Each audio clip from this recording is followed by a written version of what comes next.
There is concern tonight about the impact of that massive coal ash spill in the Dan River. In February, a broken stormwater pipe dumped 35 million gallons of toxic sludge into the river. Tonight, the community near the spill is gathering to talk about the impact to the farming community. Our Jonathan Rodriguez has been investigating this spill since it happened, and he joins us live in Reedsville with the latest developments. Good evening, Jonathan.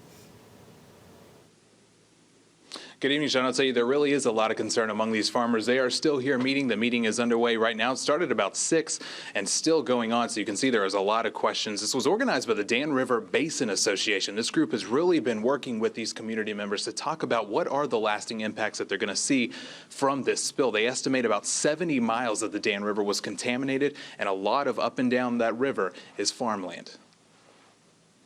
You never run out of stuff to add to your problems when you're farming.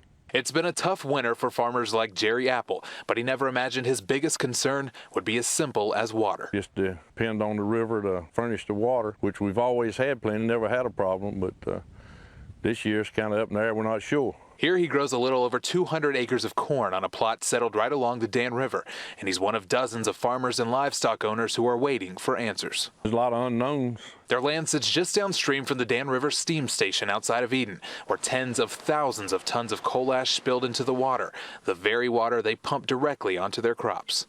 You know, maybe we can't sell it. If there's something in it that shows up in the grain, then we wouldn't be able to sell it. You do worry about the crops, and you do worry about livestock, and you worry about the aquatic life, and you want to have clean rivers. Eden Mayor Wayne Tuggle says for his town, it's a catastrophe. 50 to 82,000 tons of coal ash had spilled into the river. I mean, you know, that's just overwhelming to even try to think about how much that is. We're going to have this dubious distinction to have the third largest coal ash spill in the United States.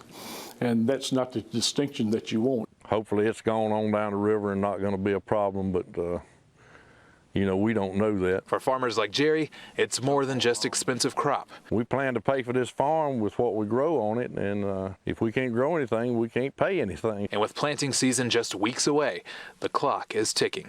We'd like to know something by then for sure that we can plant and it will be all right.